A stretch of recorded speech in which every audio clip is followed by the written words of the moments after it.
हर हर महादेव सभी को। गुरु और चंद्रमा के कारण बना गज केसरी योग कई जातकों की किस्मत को चमका सकता है। जाने कैसे बनता है राजयोग और इसके क्या क्या लाभ मिलते हैं।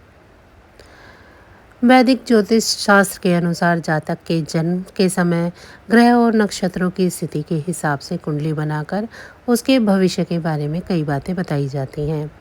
इसके साथ ही एक निश्चित अवधि के बाद ग्रहों की स्थिति में बदलाव होता रहता है, जिसका फल भी हर जातक के जीवन में शुभ या फिर अशुभ पड़ता है। ग्रहों की स्थिति में बदलाव के कारण कई राजयोगों का भी निर्माण होता रहता है, जो जीवन में किसी न किसी तरह के प्रभाव अवश्य डालते हैं। इन्हीं राजयोगों में से एक है गज केसरी योग। ज्योतिष शास्त्र में इसका मतलब है कि गज यानी हाथी के ऊपर सवार सिंह। इस योग के बनने से जातकों के जीवन में काफ़ी सकारात्मक प्रभाव पड़ता है, क्योंकि ये राजयोग चंद्रमा और बृहस्पति के कारण बनता है। आइए जानते हैं कुंडली में कैसे बनता है गज केसरी राजयोग और इसके बनने से क्या मिलता है लाभ। ज्योतिष शास्त्र के अनुसार धन के कारक गुरु बृहस्पति और मन के कारक चंद्रमा की किसी न किसी राशि में जिस भाव में युति होती है, जो गज केसरी योग का निर्माण होता है। अगर केंद्र स्थान यानी लगन चौथे और 10वें भाव में गुरु के साथ साथ चंद्र की युति होती है तो इस योग का निर्माण होता है। इसके अलावा अगर चंद्रमा गुरु से केंद्र में हो या फिर चंद्र पर गुरु की कोई एक दृष्टि जा रही हो तो यह योग बनेगा।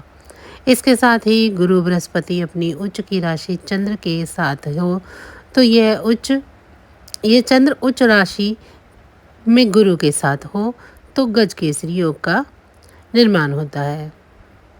बता दें कि जब गुरु और चंद्रमा राशि परिवर्तन करते हैं तो उनके भाव में बदलाव होता रहता है। ऐसे में 12 राशियों के 12 भाव में गज केसरी योग बनने से अलग अलग फल मिलता है। पहले भाव में गज केसरी योग, जब जातक की कुंडली में पहले भाव में गज केसरी योग बनता है तो वह काफ़ी लग्जरी लाइफ जीता है। इसके साथ ही जीवन में कई तरह की खुशियों का आगमन होता है। इसके साथ ही जातक नेता या फिर अभिनेता बनता है। दूसरे भाव में गज केसरी योग के कारण जब जातक की कुंडली में दूसरे भाव में गज केसरी योग बनता है तो उसका जन्म किसी बड़े घर में होता है। ऐसे में उसके शान शौकत में ज़रा सी भी कोई कमी नहीं होती है। इसके साथ ही जीवन में खुशियाँ ही खुशियाँ बनी रहती हैं। तीसरे भाव में गज केसरी योग हो तो जब जातक की कुंडली में तीसरे भाव में गज केसरी योग बनता है तो वह जातक काफ़ी प्रभावशाली होता है और समाज में मान सम्मान होता है। इसके साथ ही भाई बहनों के साथ अच्छे संबंध होते हैं। किसी जातक के चौथे भाव में गज केसरी योग बनता है तो उसे धन दौलत की कोई कमी नहीं होती है। इसके साथ ही उसे खूब प्यार मिलता है। पंचम योग में बना गज केसरी योग जातक को बलशाली बनाता है। इसके साथ ही वह काफ़ी बुद्धिमान होता है। उच्च पदों की प्राप्ति होती है और पैसे की कभी कभी नहीं होती है। छठे भाव में गज केसरी योग के कारण जातकों के लिए थोड़ा नुकसानदायक होता है। स्वास्थ्य थोड़ा खराब बना रहता है।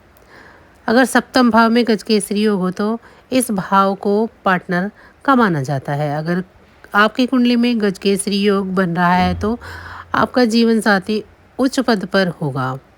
इसके साथ ही आपकी शादी अच्छे विचारों और बड़े घराने में होगी। अगर अष्टम भाव में गज केसरी योग हो तो इस भाव के जातकों का आध्यात्मिक की ओर अधिक झुकाव होता है। इसके साथ ही उन्हें कभी भी पैसे की कोई कमी नहीं होती। इन्हें आकस्मिक धन लाभ होता रहता है।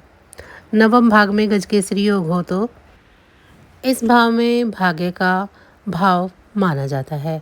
ऐसे में इस भाव में जन्मे जातकों का किस्मत का पूरा साथ मिलता है, आध्यात्मिक होते हैं। दसम भाव में गज केसरी योग हो तो इस भाव में गज केसरी योग बनने से जातक राजसी ठाठ से रहते हैं। पिता के साथ अच्छे संबंध होते हैं। इसके साथ ही ये लोग भाग्य से ज़्यादा कर्म पर विश्वास करते हैं। 11वें भाव में गज केसरी योग हो तो इससे कैरियर और धन का भाव माना जाता है।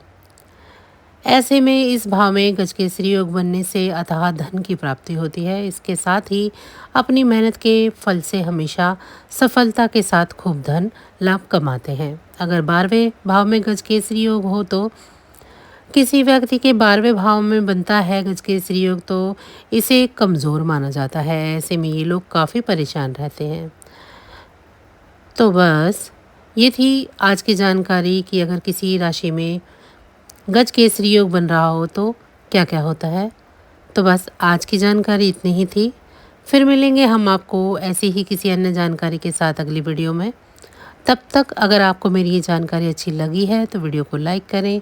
चैनल को अभी तक सब्सक्राइब नहीं किया है तो चैनल को सब्सक्राइब कर लें ताकि आपको आने वाली वीडियो का नोटिफिकेशन मिल सके।